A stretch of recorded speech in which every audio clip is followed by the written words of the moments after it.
Hello, everybody. Welcome to the Western Reviews podcast. I'm the Western Wonder, and today's movie review has me wondering what went wrong with this particular movie's plot. Today's movie is called Some Girls. No relation to the album by the Rolling Stones, by the way. Let's get to the background first. The movie was directed by Michael Hoffman, who worked on films such as Soap Dish, One Fine Day, and The Midsummer's Night Dream. And the movie's screenplay was done by Rupert Walters. Never heard of that guy before. He did a screenplay for another film Hoffman directed. It's quite surprising that the script was done by one person because, well, I'll delve further than that by the end of my review. Anyways, the movie was released in the fall of 1988, and critics seemed to not take too much notice of the film due to a lack of promotion and a very limited release in theaters, so the film hardly broke under $500,000 at the box office. But it did win a movie festival award in Canada where most of the characters in this film live, so there's that.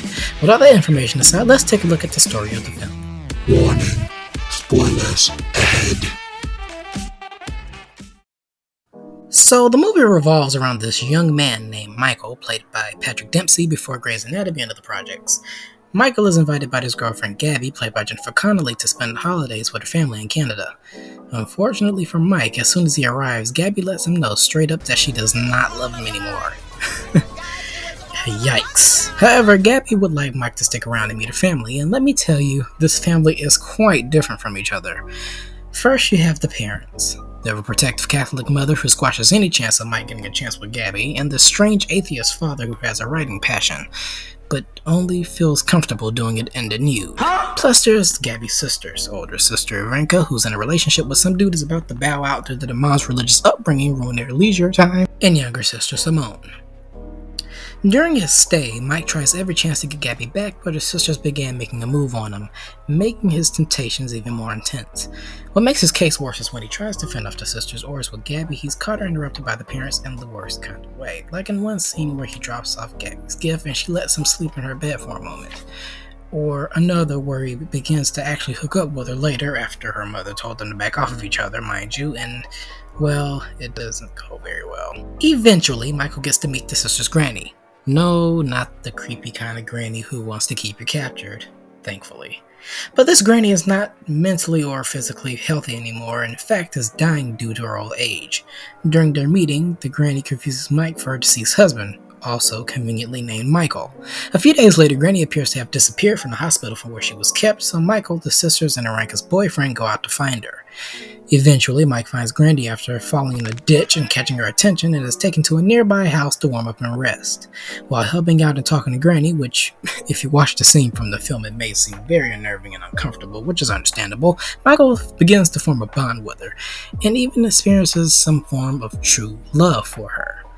Meanwhile, the sisters make more moves on Mike from Gabby's mood swings that kind of went like this. I told you, Michael, I'm not in love with you anymore. Oh, now, come on now. How many times are you going to tell me that? You're making me more upset. Is that what you want to do? Oh, I'm so sorry, Michael. I love you so much. Oh. To Ivanka easily getting to him, but her dialogue is kind of pandering. You know, when my father took me out to all those places where they had steaks and shrimp and all that good stuff, you know, he always would place me under his chin where I would fall asleep. Unfortunately for Mike, Granny's health fails and passes away the next day, but something about the scene as her heart stops beating is very interesting on how she leaves this world.